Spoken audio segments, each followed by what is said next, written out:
In 1977, the Research Communications Network published a special breakthrough report on the results of Dr. Gentry's scientific publications, characterizing their implications as follows.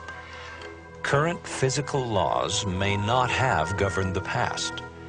Earth's primordial crustal rocks, rather than cooling and solidifying over millions of years, crystallized almost instantaneously. Some geological formations thought to be 100 million years old are in reality only several thousand years old. Grant these propositions and any researcher will tell you the entire structure of the historical natural sciences would dissolve into formlessness. Few certainties would remain. Yet these very possibilities, and others equally challenging, have been suggested in a remarkable series of papers published over the past several years in the world's foremost scientific journals, Nature, Science, and Annual Review of Nuclear Science, among others. From Research Communications Network, Breakthrough Report 1977.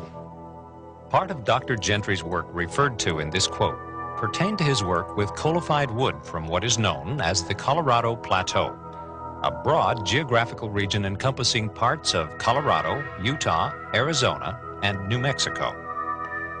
Using the microscope and more advanced laboratory equipment, he analyzed these specimens of coalified wood for various types of radioactivity.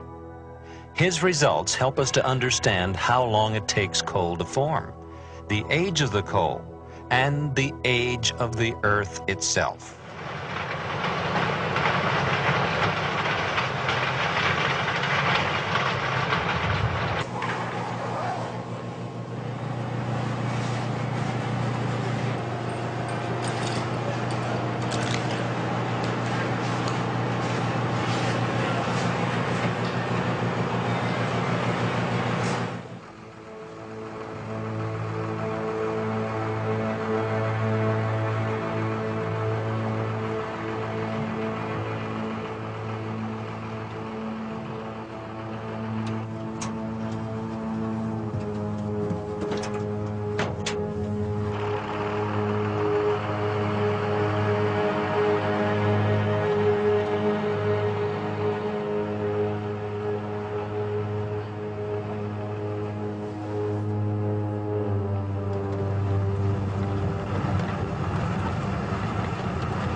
One of Earth's vast energy resources.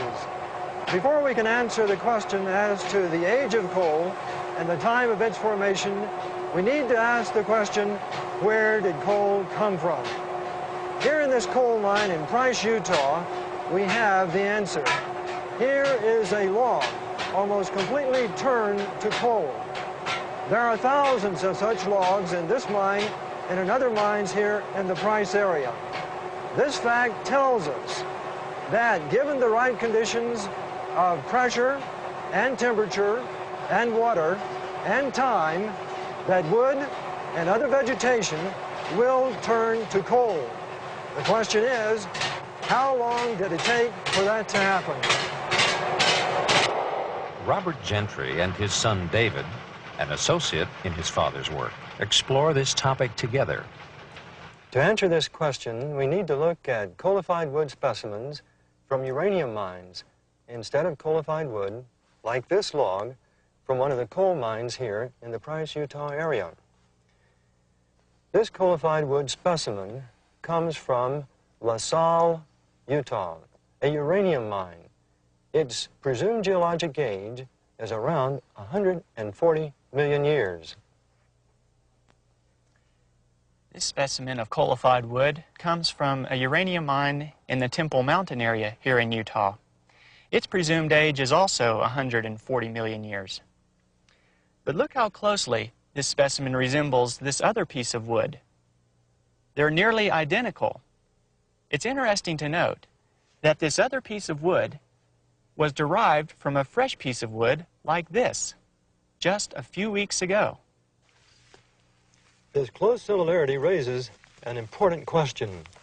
Is it really true that this piece of coalified wood from La Salle, Utah, and this piece of coalified wood from Temple Mountain, Utah, are really 140 million years older than this piece of wood which David and I recently obtained in some of our experiments? Not really. Locked in these and other coalified wood specimens from uranium mines is some remarkable evidence that tells quite a different story. To see that evidence requires that the coalified wood specimens be mounted in epoxy, thinly sliced, and then placed on glass slides for observation under the microscope. Under the microscope can be seen discolorations produced by radioactive particles ejected from tiny centers. Some are circular, others are elliptical, as can be seen in these photographs. These circular and elliptical halos required a special sequence of events to form, so in fact that they completely overthrow the idea of an ancient age of coal, pointing instead to coal's recent formation, geologically speaking. To explain the halos requires that at one time, water-saturated logs were buried in what are now considered to be several different geologic formations: the Eocene, Jurassic, and Triassic. Later, uranium solutions infiltrated those water-saturated logs, and uranium decay products, radioactivity, was collected at tiny sites in each of those logs. That radioactivity decayed over the next several months to a half year, ejecting particles and producing spherical radiation-damaged regions, halos around those tiny sites. In cross-section, they appear to be circular. They were formed by the decay of secondary polonium, derived from the decay of uranium. Then there was a compression event. Something applied pressure to the top of all these formations. The logs were compressed, and when the logs were compressed, the halos were compressed. This brings us to an important point. We know that these logs had not turned to coal at the time the compression occurred. Here's a piece of coal. Coal doesn't compress. It shatters, as we can easily see.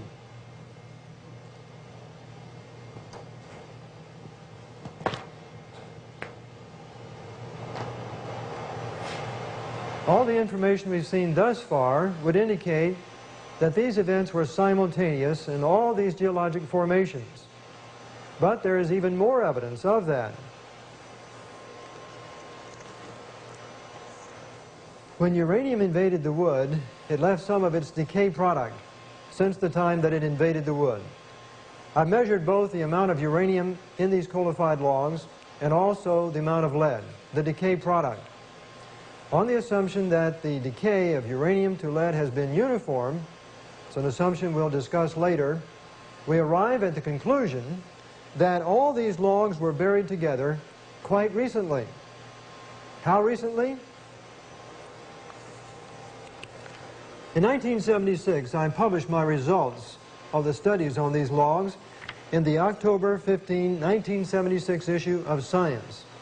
Here's what I said in this report.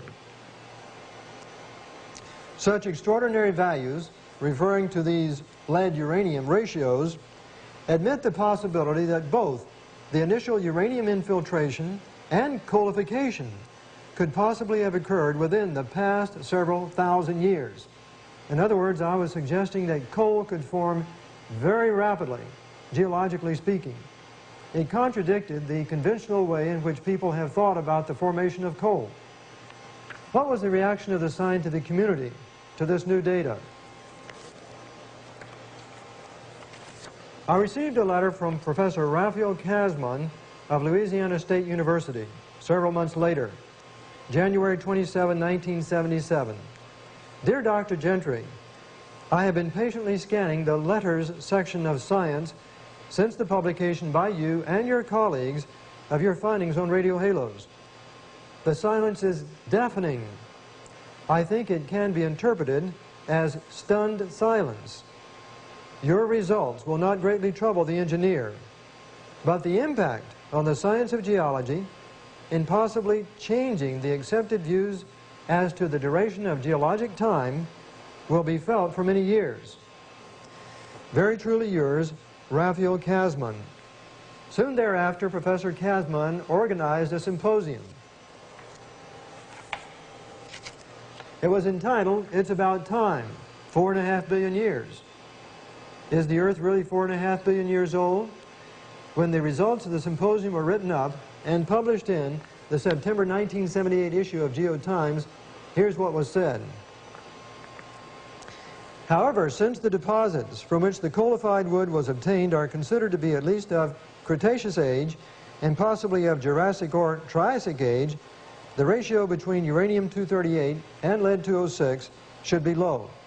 Instead, some such halos have been found with uranium-lead ratios ranging from about 2,200 to over 64,000. If isotope ratios are to be used as a basis for geologic dating, then presently accepted ages may be too high by a factor of 10,000, admitting the possibility that the ages of the formation are to be measured in millennia. Translated, that means several thousand years for the formation of coal and all of those geologic formations. This information has remained unchallenged and unrefuted in the open scientific literature since it was published in 1976. We are therefore entitled to draw some rather firm conclusions about the data.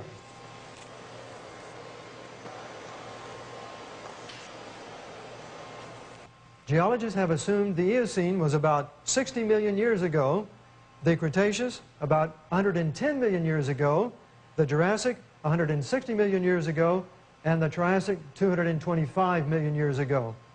But the results that we presented contradict that information.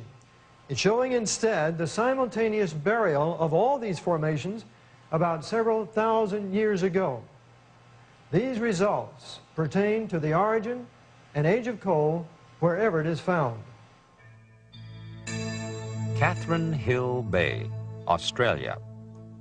Not far from this coastal area near Flat Rocks Point is an object of extreme geological interest, an ancient tree.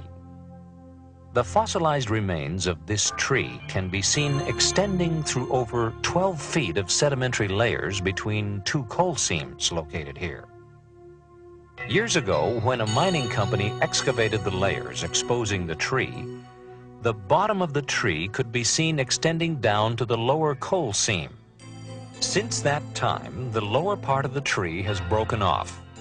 Even now, in its reduced length, the tree extends through layers geologists normally theorize to have taken hundreds of thousands of years to accumulate. But these layers could not have taken long ages to accumulate because the tree would have rotted long before the sediments would have had time to accumulate around it. Rather, this tree is mute testimony to its catastrophic burial by at least two sequences of volcanic ash deposits. As the evidence indicates, the tree was probably buried in a series of closely spaced volcanic ash flows, perhaps similar to the catastrophic burial of thousands of trees at Mount St. Helens in Washington State. But if coal did form rapidly, we expect to find places where geologists have encountered extreme difficulties in explaining its origin by slow accumulation of vegetation. So let's take a closer look at the evidence for coal formation as it occurs in the spectacular Powder River Basin in Wyoming and Montana. The Amex Eagle Butte open pit mine near Gillette, Wyoming, exposes the vast coal reserves made visible by the strip mining methods used here. The Eagle Butte mine boasts of coal layers or seams with thicknesses ranging up to 120 feet. Eagle Butte mine is part of a much larger coal-rich area known as the Powder River Basin. This gigantic 10,000 square mile reserve, situated between the Black Hills of South Dakota on the east and the Bighorn Mountains on the west, extends northward to the Yellowstone River in Montana and southward to Casper, Wyoming. The immensity of the Powder River Basin coal deposits has attracted the attention of geologists for decades. Such interest was documented in the May 1993 issue of Earth magazine. The article, Powder River Coal, Geologic Enigma, Environmental Dilemma, included these statements. Powder River's coal seams run remarkably thick and unsullied by other material. Usually unwanted sediment such as clay washes over a deposit before coal seams can get very thick. But Powder River coal is packed in immense strips, some more than 200 feet thick. These seams stretch vast distances up and down the basin. They're hundreds of miles long. They're 50 miles wide, says James McClurg, a geologist at the University of Wyoming. They're not little pods of an acre or two. They're immense things. McClurg, who studied the basin for more than a decade, says no other place in the world has as many seams 50 feet or more thick. But the Powder River Basin is not only an economic resource. To geologists, it's also an intriguing scientific enigma. Geologists have been studying the basin for more than a century, largely to answer a baffling question. How did the seams get so massive? Or more precisely, why weren't the seams diluted by influxes of clay and other impurities before they thickened? As McClurg puts it, how on earth did things remain constant enough so that you can get 200 feet of coal? The genesis of any kind of coal demands a precise sequence of events, however. If you don't get all of them, you don't get coal, explains McClurg. And to get seams more than 200 feet thick, low in impurities and low in sulfur, is a remarkable achievement.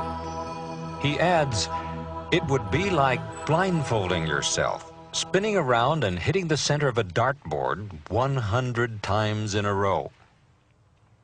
But if coal did not form slowly, is there any laboratory evidence showing that it can form rapidly?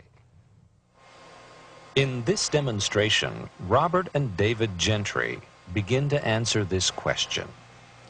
Earlier we took a piece of wood like this, inserted it in this steel pipe, added some water,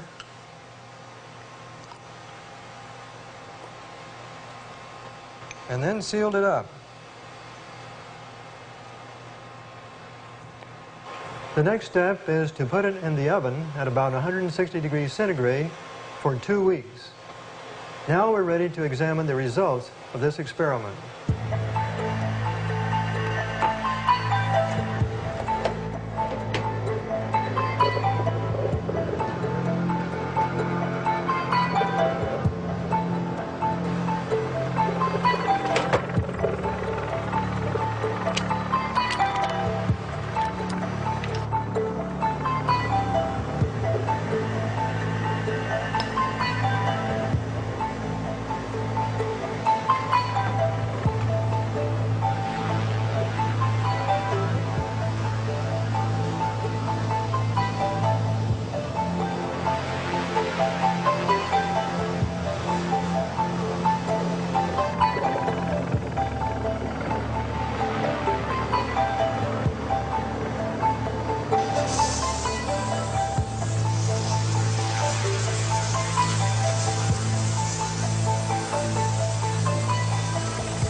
As we can see, this wood is now darker in color.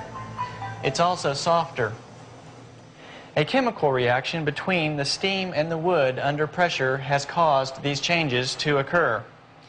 This specimen isn't coal yet, but clearly the process of coalification has begun. The question is, would coal result if this experiment, or a variation of it, continued for a longer period of time? Scientists at Argonne National Laboratory have answered this question in a series of experiments performed in the 1980s. One of the earliest reports about their work appeared in the magazine Chemical and Engineering News in the November 21, 1983 issue. On page 42 of this issue, we read the following quote: "Chemists at Argonne National Laboratory have succeeded in making a type of artificial coal from naturally occurring materials. The process is much less severe than formerly thought to be necessary and provides some new insights into coal structure and how to alter it." Later, after their published reports appeared in the science journal Organic Geochemistry, the British science journal Nature reported on the success of their experiments. On page 316 of the journal Nature, March 28, 1985, we read the following: "Winans and his colleagues at Argonne National Laboratory have taken less than 1 year to prepare a thoroughly characterized synthetic coal. The material they produce is indistinguishable from the real thing by all the techniques so far applied to it, and its synthesis raises many interesting questions in coal chemistry." To understand their results, let's first note the basic structure of wood. Two major wood components are cellulose and lignin. The lignin basically acts as a binding agent for the cellulose fibers. Several variations of the argon experiment were run, but the successful formula combined lignin and clay with heat, about 150 degrees Celsius, in the absence of oxygen. Over a period of about 8 months, artificial coal was produced. The rapidity with which coal can form when steam interacts with wood under pressure leads us to ask, can steam or hot water also produce the rapid transformation of organic matter to oil? An article, Water, Water Everywhere, published in the February 20, 1993 issue of Science News, answers this question. Researchers at Exxon discovered water acted an essential part in the formation of oil. Efforts to synthesize oil met with failure until very hot water was added to the reactor vessel containing the source rock sample. When this was done, a layer of oil was found on top of the water at the end of the experiment. This result proves there is an alternate path to the production of oil in the earth, with superheated water playing a major role. The article indicated this discovery could wreak havoc with established ideas about oil formation. Actually, however, other natural events are already wreaking havoc with conventional theories. Incredibly enough, certain researchers, one at Oregon State University, have published reports showing evidence of present-day oil formation in the Guaymas Basin in the Gulf of California. Right now, in the Gulf of California, below 6,000 feet of water, is an accumulation of organic sediments derived from marine algae and other organic sources. Below this, superheated water is being pushed up by a deep heat source through these sediments. Oil is being formed in the interaction of organic sediments with superheated water. This hydrothermal oil from the Guaymas Basin is virtually indistinguishable from crude oils obtained from wells drilled in the earth. The implications of this discovery can hardly be overestimated. The possibility must be entertained that the genesis of the reservoir crude oils abundant throughout the world may be explained by hydrothermal processes similar to what's happening in the Guaymas Basin. But instead of an open dispersion of oil directly into the seawater, a closed system could easily be visualized where a reservoir of crude could be collected. It is conceivable that a worldwide flood was instrumental in the production of the tremendous oil reserves of the Middle East and elsewhere. The vast amounts of vegetation buried by such a flood, mixed with superheated water similar to that detected in the Guaymas Basin, could produce oil in the volumes we see today. Depending on the burial conditions, the organic matter would be transformed to either oil or coal. Is there a model of Earth history incorporating these features? One which allows the formation of the world's large oil and coal reserves over a much shorter time than has been previously thought possible? What about a model based on the record of Earth's history given in Genesis? The Bible describes Earth being called into existence about 6,000 years ago, an Earth originally covered with lush vegetation, then devastated by a worldwide flood about 1,700 years later. This timescale certainly fits with all the scientific discoveries I've made, and just as certainly, water once covered this Earth. In 1927, Noel Odell discovered marine shelly fossils near the very top of Mount Everest. Mountains rising out of the waters is how the Bible describes the end of the worldwide flood. According to that description, the shells near the top of Mount Everest are no surprise at all. And coal and oil, are they the result of the rapid devastation and burial of lush vegetation by a worldwide flood? If so, what about the worldwide flood could have caused such rapid burial? The Bible speaks of the fountains of the great deep breaking out, a strong reference to volcanic eruptions in the pre-flood ocean basins. This is significant because Ocean Survey researchers recently found an area on the Pacific Ocean floor thickly concentrated with over 1,000 volcanoes. The size of this area is approximately the same as Washington State. Additional ocean floor surveys may well yield many more such discoveries. The likelihood of extensive volcanic activity during the biblical flood leads us to consider one of the most famous volcanic eruptions in modern time. On May 18, 1980, a giant landslide on the north face of Mount St. Helens in Washington State accompanied an explosion equivalent to 20 million tons of TNT.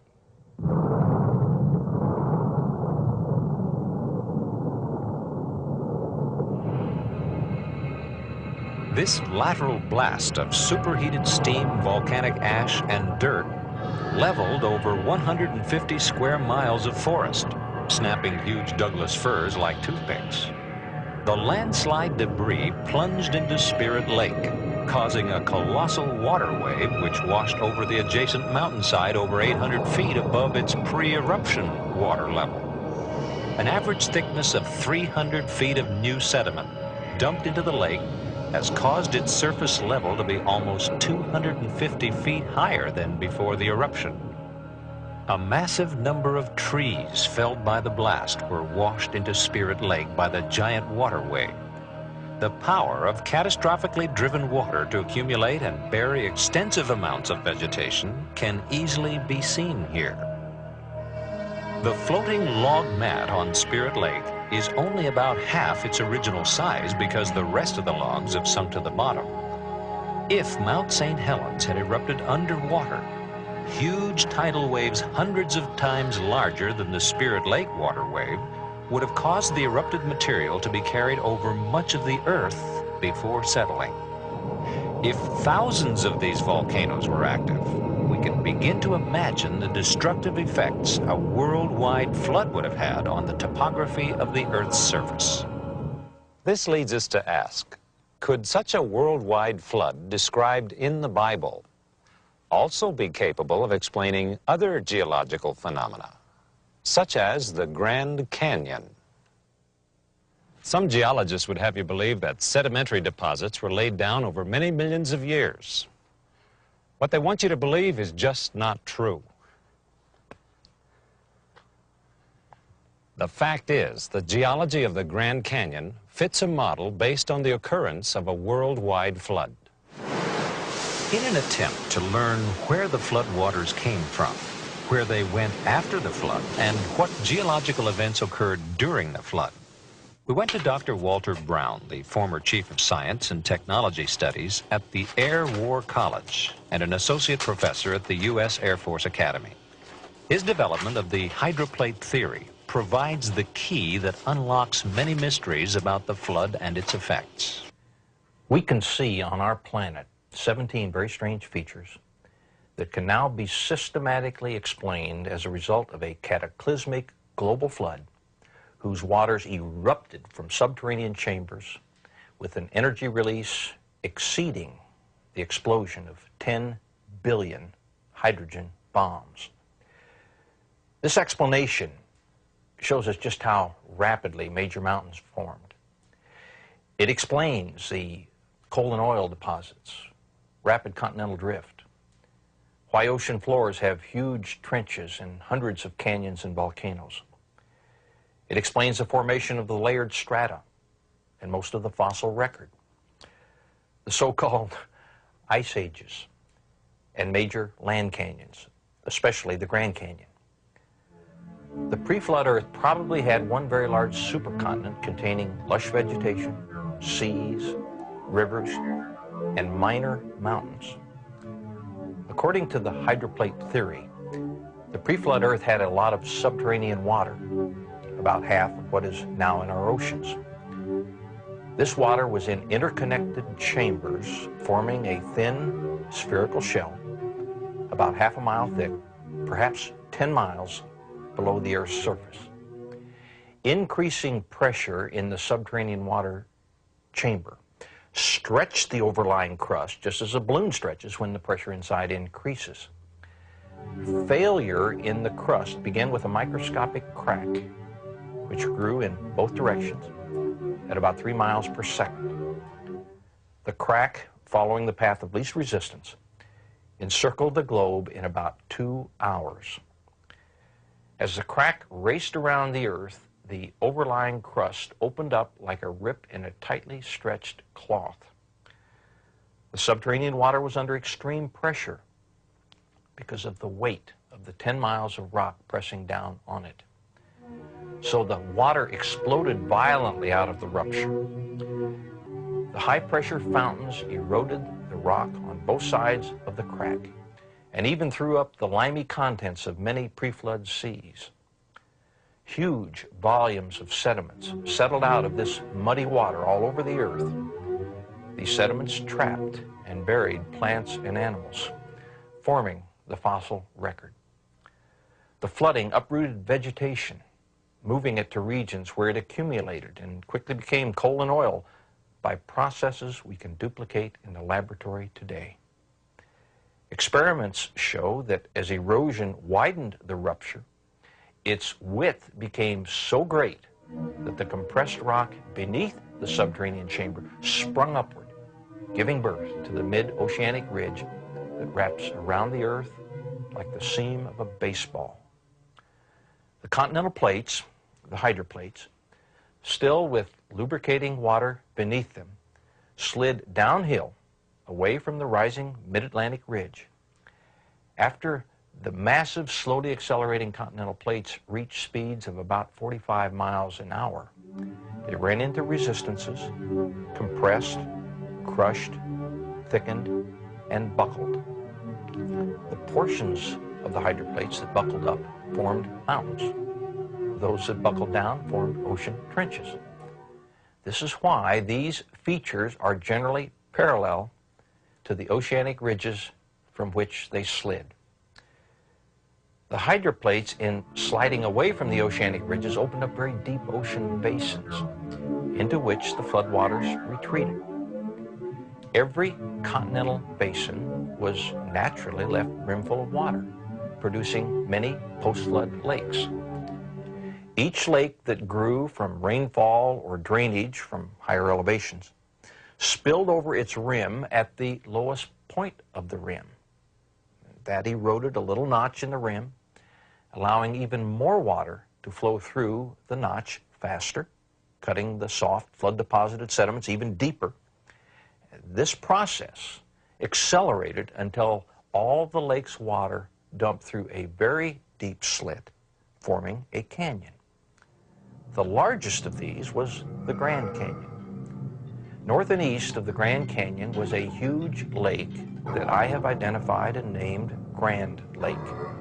Its dumping released more water than is in all 5 of the Great Lakes combined. Grand Lake spilled over its rim, eroded its dam, 20 miles south of Page, Arizona, catastrophically forming the Grand Canyon within a few weeks. Rapid deposition of flood deposits from tidal action means there was little time for erosion to occur between successive layers. On the long time scale envisioned by evolutionary theory, there should be considerable evidence found of erosion and infilling by successive geologic formations during the weathering expected over millions of years. The geological layers of the Grand Canyon are remarkable in showing little or no evidence of erosion between different layers. Instead, we see pancake layering, very much consistent with the rapid deposition envisioned by the flood model. Erosion did not occur until all of the layers had been deposited. But how rapidly could the canyon itself have eroded? Freshly laid down sediments would still not have completely hardened into rock, which allows the possibility that erosion of the canyon could have taken place far more easily than if it had hardened into rock, as evolutionary theory has assumed. However, under the right conditions, water can rapidly cut its way through the hardest of rocks, such as the granites at the bottom of the Grand Canyon. Those conditions involve cavitation. Cavitation is the rock pulverizing process associated with water flows greater than 100 feet per second. As water detaches from irregularities in the bedrock channel, vacuum bubbles are produced, inflicting hammer-like blows on the bedrock surface, literally converting the rocks into powder. A modern example of rapid erosion of bedrock from cavitation comes from Glen Canyon Dam on the Colorado River just above the Grand Canyon. Excessive snowfall from the high country of the upper Colorado River Basin in late spring of 1983 caused excessive runoff that poured into Lake Powell at rates of up to 148,000 cubic feet per second. This rapid inflow threatened to overflow Glen Canyon Dam. To control the high flow rates, the power plant was run at full capacity, releasing 28,000 cubic feet per second through the turbines. Then the outlet tubes were opened to drain another 17,000 cubic feet per second. This was still not enough. The emergency situation required engineers to risk damage to the spillway tunnel. And on June 15, the 40-foot diameter left spillway tunnel was opened to drain an additional 13,000 cubic feet per second, which was then raised to 17,000 cubic feet per second. Then on June 28, the flow was increased to 32,000 cubic feet per second. At this point, the water exiting the tunnel became red, and noticeable ground vibrations, earthquakes, were felt by engineers. Large blocks of concrete and bedrock came hurling from the 40-foot diameter tunnel. After closing the spillway tunnel, the survey team discovered extensive cavitation damage. The 3-foot-thick steel-reinforced concrete lining of the tunnel was penetrated by huge pits.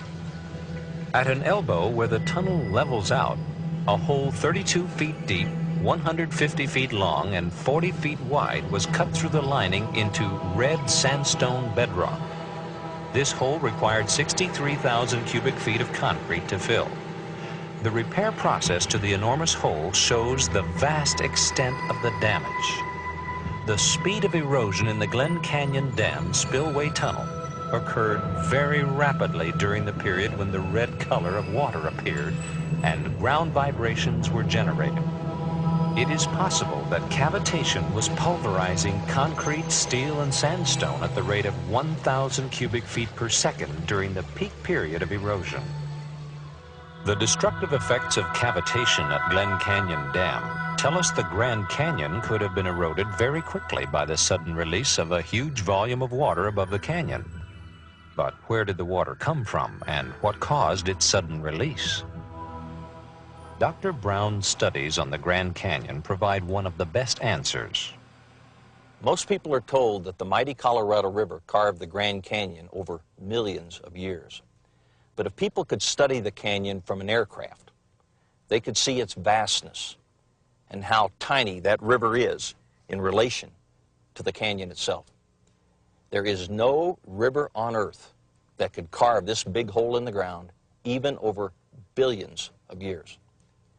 If the Colorado River carved the Grand Canyon, the first question we should ask is, where did all the eroded sediments go? There should be a very large river delta at the end of the Colorado River. It's not there. Furthermore, geologists can't find a huge river delta anywhere near this part of the world. So we need to ask ourselves, where did the dirt go? At several places on this platform that overlook the Grand Canyon, there are small mountains or buttes whose horizontal layers tell a fascinating story. The layers line up with each other, so obviously they were at one time connected. Something must have come along and removed a several thousand foot thick layer of softer material that was once where we now are.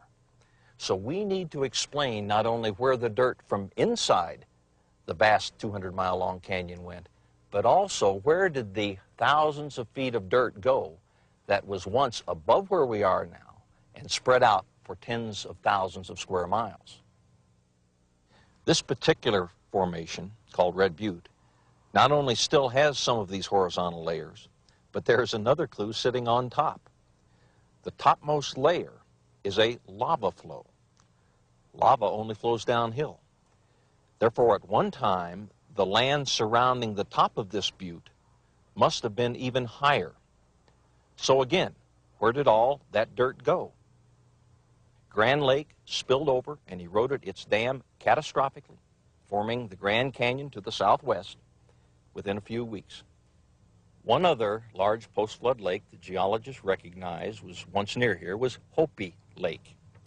As Grand Lake catastrophically dumped, I believe it eroded the western boundary of Hopi Lake, causing it to also spill out. Where did all the dirt go? It was spread out over southern Arizona and parts of California and Nevada rapidly. The evidence supporting the biblical worldwide flood about 4,300 years ago is mounting. For the Grand Canyon, the flood explains how the sedimentary layers were rapidly deposited as the waters rose, and how they were quickly eroded as the waters subsided. We have also seen where the dirt went. And just as we have seen evidence of the rapid burial of pre-flood vegetation to produce today's coal and oil, we will now see fossil evidence of rapid burial of pre-flood life forms. Indeed, some of the most remarkable evidence of rapid deposition of flood sediments comes from well-preserved fossils found in certain parts of the Earth. Perhaps the best fossil evidence for the rapid burial of plant and marine life is found in southwestern Wyoming at Fossil Butte National Monument. During the past 100 years, scientists and private collectors have collected thousands of almost perfectly preserved fossils from sites within the monument, especially here at Fossil Butte itself. It's an amazingly diverse collection of fossil turtles, palm fronds, crocodiles, leaves, insects, branches with nuts still intact.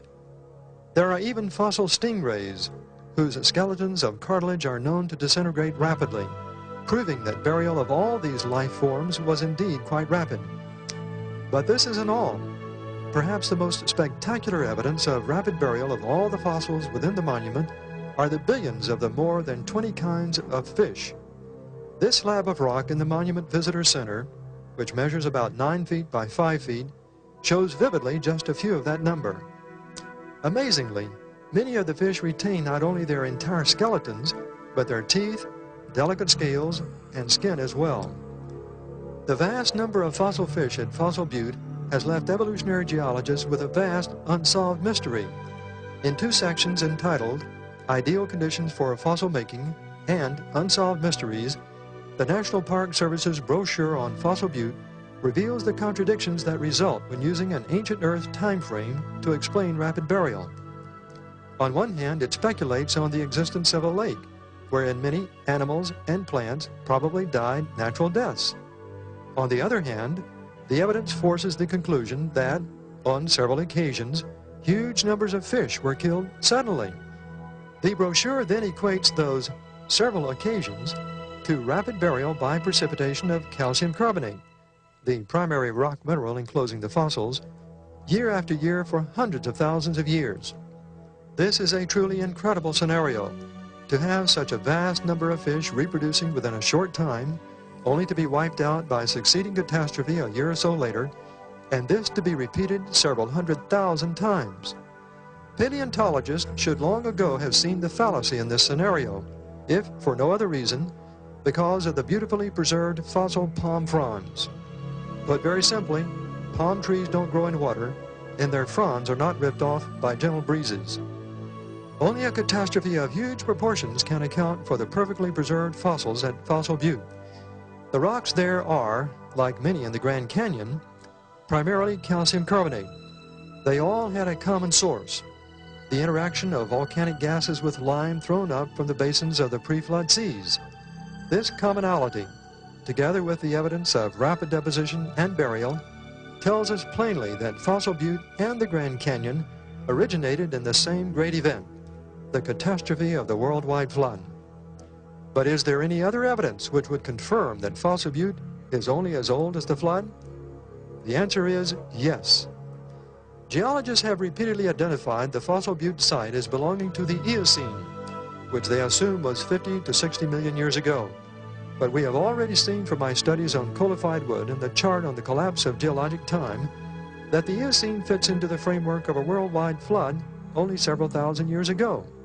So there is no question that the entire Fossil Butte occurrence fits only within the framework of a worldwide flood and a young age of the Earth. And there is more. Not everything was buried on the first day of the flood. The waters were rising for 40 days. Land animals large enough to survive part of that period left a remarkable record of their efforts to escape the flood's rising waters. That record is found in coal, and it is truly fascinating.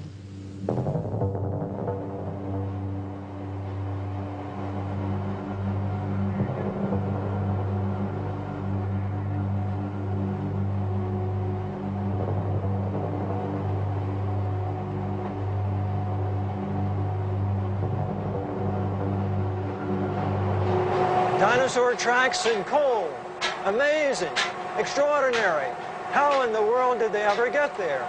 Obviously, in the past, there was a huge seam of vegetation in this area. Dinosaurs were walking around on top of that vegetation before it turned to coal. But how long ago was that? How old are the dinosaurs? That's what we want to know. This other dinosaur track tells the story.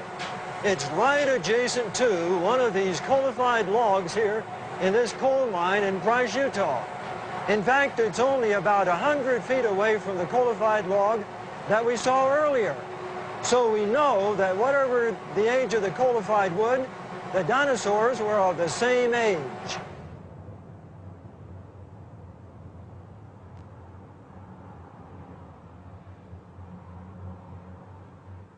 In the coal mine, we saw two dinosaur tracks. Were those the only two dinosaur tracks in the coal mines here in eastern Utah? Not at all. Here in the College of Eastern Utah Prehistoric Museum, look what has been taken out of these coal mines. Look at all these dinosaur tracks, different sizes. Some flesh-eating dinosaurs, some plant-eating dinosaurs. Why were they all together?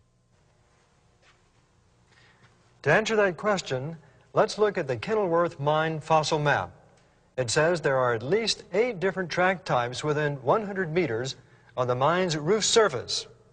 Over here on the map itself, here we can see all the tracks and the coalified logs. According to the sign, those dinosaurs were tromping around in a swamp. Common sense tells you that can't be true. There's no swamp in the world that will preserve such tracks. All those dinosaurs were together for a reason. They were trying to escape the rising waters of a worldwide flood. These charts help illustrate how dinosaur tracks could have formed at the time of the flood and why they exist in coal today.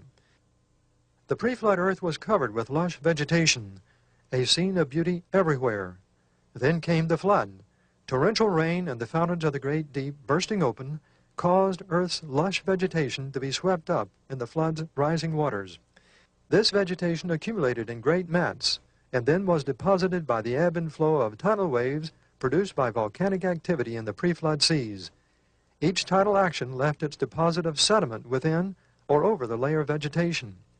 The dinosaurs, being quite heavy, were able to survive many of the early tidal actions as they sought to escape the rising waters of the flood.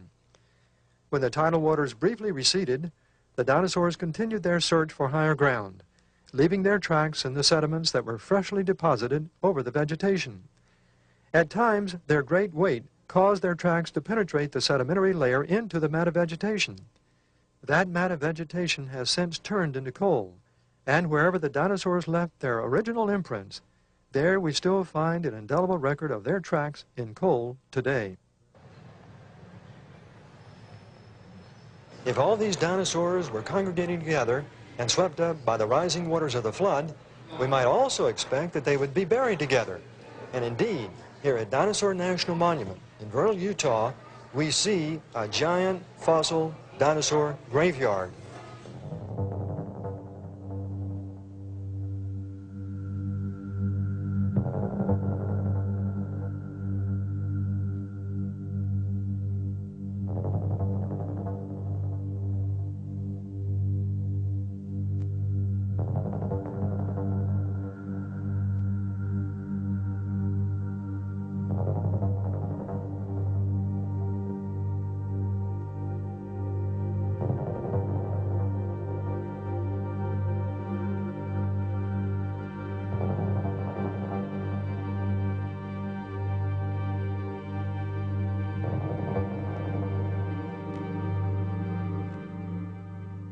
The time has come to draw some conclusions about the age of the dinosaurs and the age of the fossil fish found at Fossil Butte National Monument.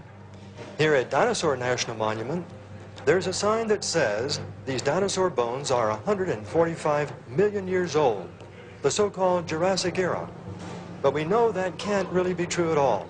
Remembering our early results on the coalified wood, there we found the collapse of geologic time. The Eocene, the Cretaceous, the Jurassic, and the Triassic, we found were all together only several thousand years ago. The fossil fish in the Eocene, the dinosaurs in the Cretaceous, the Jurassic, and the Triassic, all again collapsed to just several thousand years ago, buried at the time of the worldwide flood. This evidence disputes the whole evolutionary theory of life's origin and development. But some may ask, hasn't science proven dinosaurs lived hundreds of millions of years ago? It's just the opposite, according to the new evidence described by Dr. Andrew Snelling of the Creation Science Foundation of Australia. This May 1995 issue of the journal Science has a picture of a bee enclosed in amber. It's similar to the bee in the specimen of Dominican amber that we have here. Geologists think that both specimens are between 25 and 40 million years old. And now that's a big problem for them because they have now extracted from the abdomen of the bee bacteria, live bacteria. This result supports earlier findings of over 1,000 types of bacteria from other insects, some that date with the dinosaurs. Until now, many evolutionists thought those findings were due to laboratory contamination. They just couldn't believe bacteria could survive for tens or hundreds of millions of years. But this new result, coming after 4 years of careful analysis, rules out laboratory contamination. As a scientist, the reason why I believe the bacteria were found in the bee in the Dominican amber and in other fossils previously of the same age as the dinosaurs is because they're really all quite young. These have to be the result of being encased and buried in a worldwide flood, a catastrophic flood only several thousand years ago. All this agrees with the evidence for the young age of oil and coal that we've already seen, and clearly is consistent with the view that the varied life forms found in nature originated with the supernatural events of Creation Week only about 6,000 years ago.